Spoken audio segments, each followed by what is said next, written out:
is, it turns out that the environment really matters to God. It's both the context, but also encompasses the scope of his focus in salvation. And secondly, not only is it just kind of important to him, but his word has really important ways to speak into the conversation, the environmental crisis that we have, and speak life into it. And I'd say, while general popular environmentalism, I think, has so much insight and it's capturing what's going on. I also think it's limited. I think God has life to speak into those conversations. So that was last week. Really, in other words, just saying this is important, in case you hadn't noticed. Colossians chapter 1 particularly speaks about the creation. It's very important in the plans of what God is doing. Tonight we're going to move on a little bit to the question of what the world is and what it's for. And I want to illustrate like this. I want you to think about going to a job interview. Maybe you'd be thinking about this job and hoping this kind of role would come up, and it's exactly the right role for you. It's come up, and so you prepare. You check about the company, and you make sure you're there on time. If you dress right, that's important. You get to the interview, and you sit down, and you think, I'm going to take a bit of initiative here, and I'll get it going. You say, so nice to meet you guys. Tell me how much you're going to be paying me, and is there room for the pay to grow, in the next few weeks? That might be a question that you have, and it's kind of, the pay that you're going to get is important. But I would say it should probably come a little further down the conversation, maybe not even in the first conversation. There's other things to lead with and to start with about the nature of the job itself, and just getting to know each other before you kind of dive into what concerns you. And I'm going to suggest tonight that we Christians, particularly modern Christians, have done that with environmentalism. We've dived straight into how much we can get paid, questions of how we can use it. And there's just a few things actually, a little more basic to start with in a theology of ecology. Not with me, there's just a few kids here, so I can probably share pretty openly. It's a great moment. Would I say our kids have had it yet? It will be a great moment. No, it is a great moment. We have started to see it, where kids go from thinking, and I hope you've gone through this too, thinking that the world revolves around you, to kind of metaphorically going out the door and saying, actually, the world doesn't just revolve around, it doesn't revolve around me at all. It's actually, there's a whole lot going on out there that's not just about me. And I want us to do that, have that moment with the environmental conversation. Okay, so I want to dive in with a person called Lynn White up there on the first dot point, who is a historian. And in 1967, he wrote an article for the Science Journal, Journal called Science, and it was called "The Historical Roots of Our Ecological Crisis." And he talks about industrialization, the industrialization that followed the Enlightenment, and the ability that went from having to chop down a tree with an axe, which is hard work, it takes some time, and therefore we can do it slowly, to having things like steam engines where you could just knock down heaps of trees all at once. It was heaps good because you get heaps of them really quickly, and that was good. And you should see the graph of industrialization versus poverty in world history. It's fantastic what it did. And then you could take those trees and not hand make furniture, but kind of take it to mills and factories, and you could pump out product. It was this moment that was great for so many reasons, but ecologically speaking, it was and is a nightmare what it's done.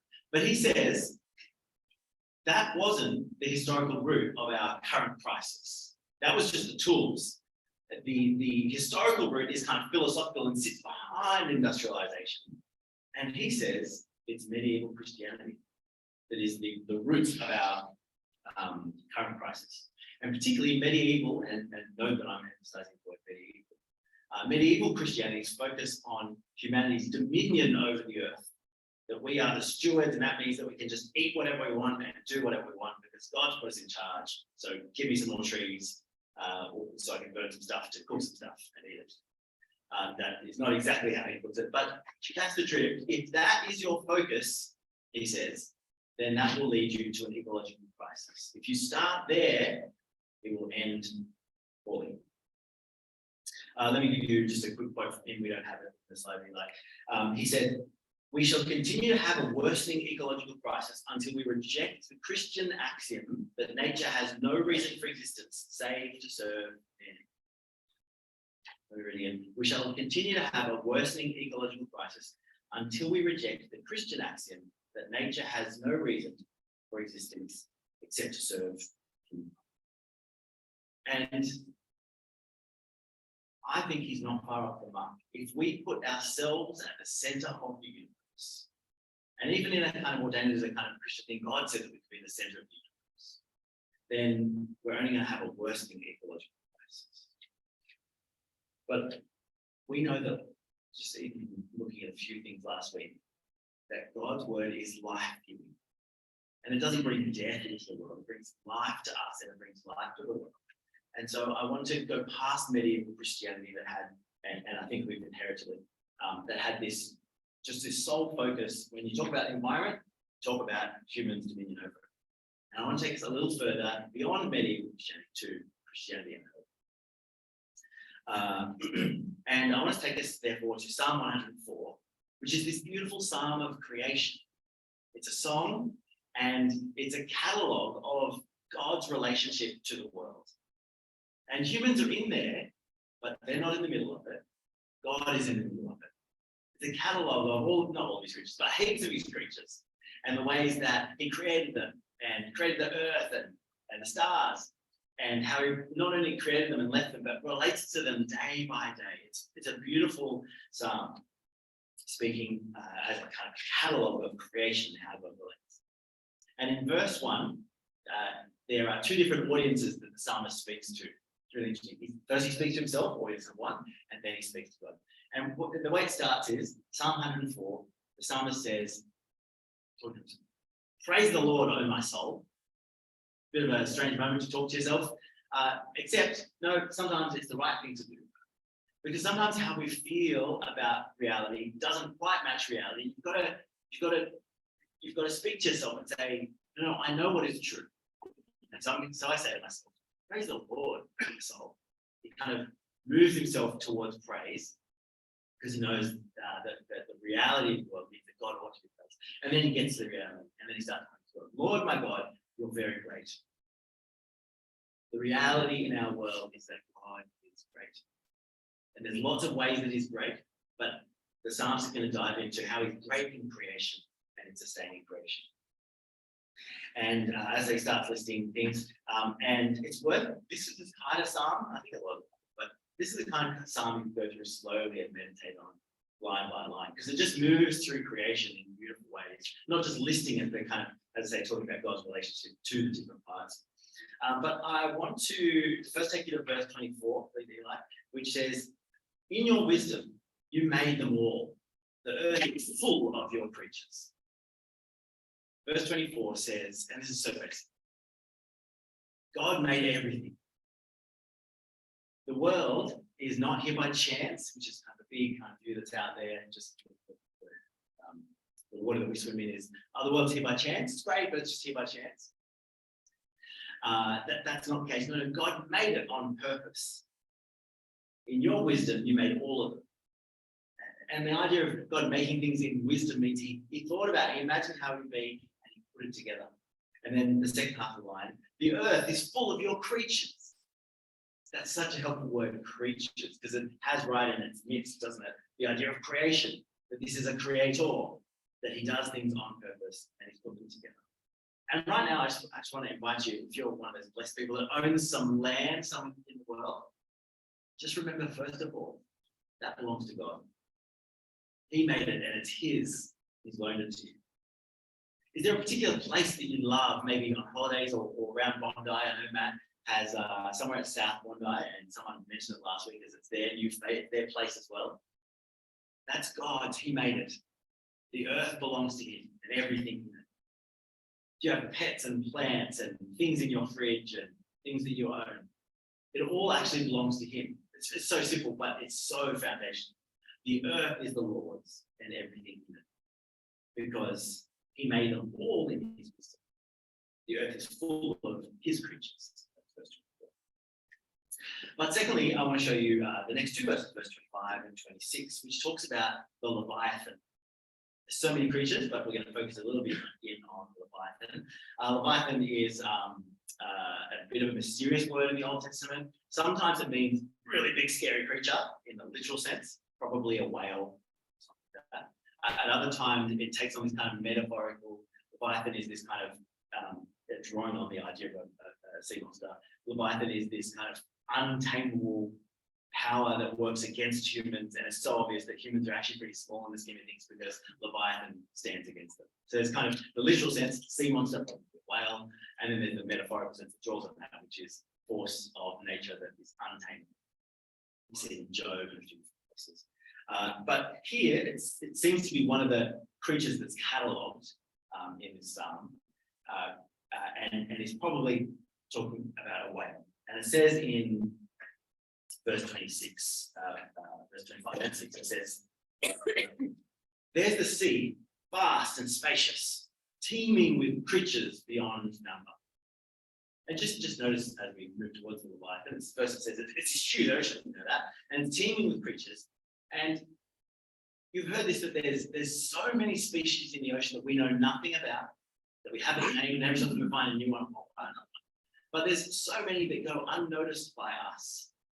And that's okay, because they don't exist only for you and me. It's okay that we didn't know about them, because God knows about them. He made them on purpose. There's a thing going on between him and them, and we don't know anything about it, and that's okay. There is the sea, vast and spacious, teeming with creatures beyond number. That beyond number kind of speaks to me of, I can't number them. Living things, both large and small. Then verse 26, there the ships go to and fro, and the Leviathan, well, which you formed, for what? To frolic there. Such a lovely, we know Wales, don't they? They frolic. We were just down in Tassie, and we pull up in this town, and the tourism office had organised for a whale to be right there as we pulled up. We pull up a pew, that's what we do here. On holidays, you pull up a pier, and just 30 metres from the shore, the whale was just frolicking for half an hour. We walked up the mountain just next to the pier, and it was still just frolicking there. We know that they frolic. But think about what this means. God formed the Leviathan in order to frolic. It's so unindustrial, isn't it? He didn't form it so that we could have large units of meat, not just small units of meat or chickens and things, that's not what he made it for. And he didn't make it so that there would be ecosystems that stay healthy because it's got all the different size animals in it that keep each other in order. That's not what he made it for. And he didn't make it so that we could capture beautiful photos.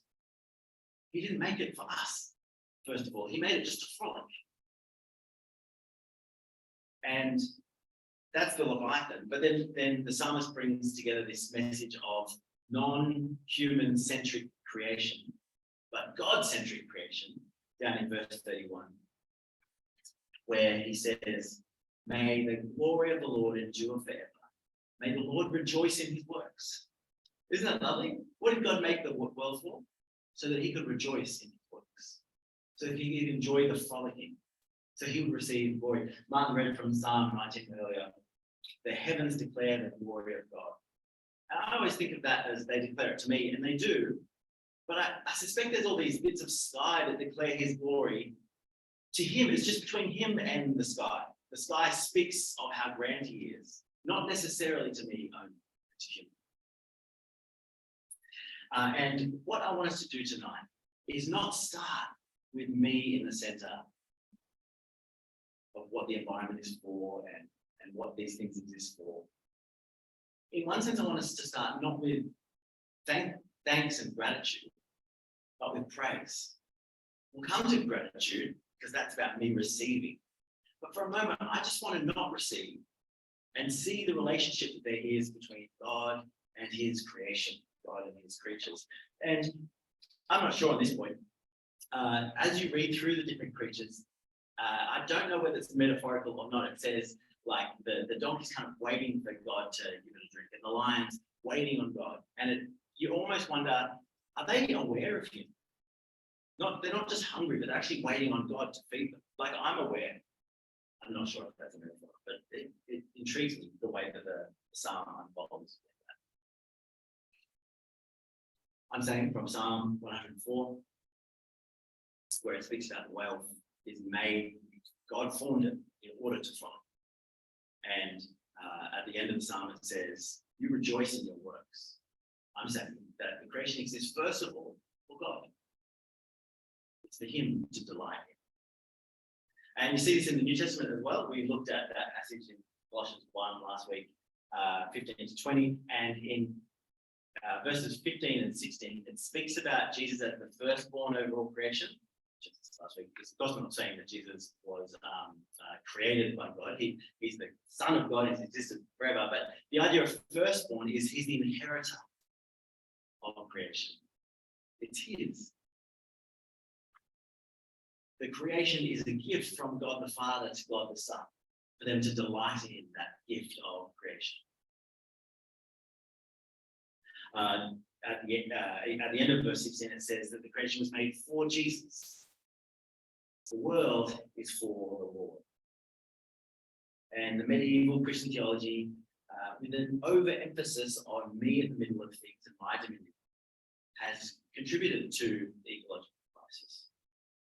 But a properly Christian theology of the world, one that starts with Christ, a Christian theology, it stands against polluting his gift and overusing it. Now, the psalm will also speak about how it's so great in the middle. It talks about how God makes bread to fill and gives us wine to gladden our hearts. So it's not just kind of here's a bit of bread so you can stay alive. It's oil to make your face shine.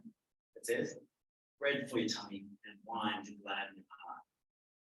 So we're in the midst of this thing that delights God. But it doesn't start with us. We're allowed to enjoy it, but we must not misuse Jesus' gift of creation. So how are we to engage with God the Father's gift to God the Son? I'm not going to give you a list of how much meat you're allowed to eat or anything like that, or how much or which things you must start recycling. I'm going to try to gather together what the best organisations say are things that you can do that just are responsible ways. But I'm not here to kind of say, therefore, you've got to do this. I'm trying to get our principles in the right place, to start with the right foundation as we approach God's creation, that it is his creation, it's for him first. And I want to give us two principles for engaging with God's creation, thing that belongs to him, for him first. And the first is I want to encourage us to engage with the creation with deference to God. We come to it not as just a given for me, but it's a given for Jesus. And so we come with deference to him as we enjoy, and we are to enjoy things, bread and wine to gladden your heart and oil to make your face shine. But we come knowing that it's his first of all, that it belongs to him. Wendell Berry, who was a Christian novelist, wrote it this way. To live, we must daily break the body and shed the blood of creation. Do you hear what he's saying? When we eat, which is all the time, it's at the cost of the creation. And we're allowed to, but there is a cost to it. There's a piece of it that doesn't exist anymore, doesn't live in. It dies for you so that you can. To live, we must daily break the body and shed the blood of creation. When we do this knowingly, lovingly, skillfully, reverently, it's a sacrament. It's a moment of connecting with God, receiving from him. When we do it ignorantly, greedily, clumsily, destructively, it's a desecration. In such desecration, we condemn ourselves to spiritual and moral loneliness and others to want. I'm not saying don't go anywhere near the creation. Actually, you couldn't, because you're part of it. Don't eat it. No. We're going to see in the next few weeks that God invites us to consume and enjoy, and then I'll say delight in the creation. But we're going to do it knowingly, lovingly, skillfully, reverently towards God. I also want to encourage us to just hop out of the middle sometimes. Sometimes you are in the middle of the moment, you're eating some food, drinking some wine. But we can also hop out of the middle of it. There's, I think, in our culture, a need to always capture something that's good, or capture something that's beautiful or of value. I think about the need always to take a photo of the sunrise or the sunset, rather than just notice it as a moment between God and the sky, and you're kind of watching on, but not the need to capture it. There's a hibiscus plant that I planted in the wall, and it grows out of the wall, and it puts out these beautiful, bright orange sunrise coloured hibiscus flowers. And regularly, people pass and they rip them off, so that one, no one else can enjoy them on the bush. Two, they often take half a limb with it, so which has 6 or 7 buds, which is the next 6 or 7 weeks of flowers. And 3, hibiscus flowers die that night when you pull them off. Like roses stay alive for some time, but hibiscus, even in water, they just float up. And it's just a shame that so often we have to capture what we see as beautiful, rather than just noticing it and letting it be in front of us. And this speaks to me of something of the deference we come to creation. Not deference to creation, but deference to God. This is his, and it's for his delight, first of all. Secondly. But there's balance here. There's balance. And I saw some of you wince at the word sacrament, and I wince a little bit too, but sacrament means connection with God. But there must be balance here. Listen to Jesus again in chapter 12. Are not 5 sparrows sold for 2 pennies? Yet not one of them is forgotten by God. There's at least 2 things going on in that verse. He says, sparrows are bought and sold by humans. That's just a normal thing. And actually, they're really cheap because they're not very important. And yet, none of them are forgotten by God. There's a balance here, which is you can use them and delight in. I don't know what you do with sparrows. Why would you buy and sell 5 sparrows? Do you eat them? I'm not sure. Maybe you just have them at home and look at them. But Jesus says you're allowed to use sparrows and have them. But also notice they're not forgotten by God. It's both at once. They're not that important, but they are nonetheless important.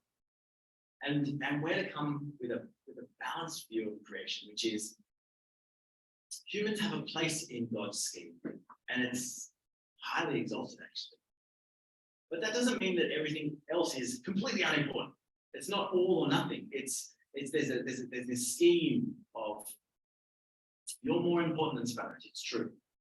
And I think a lot of popular environmentalism starts to question that. It says, actually, it'd be better if we just got humans out of nature, and they're this kind of alien force, which is not true. We're part of nature, and we are like it.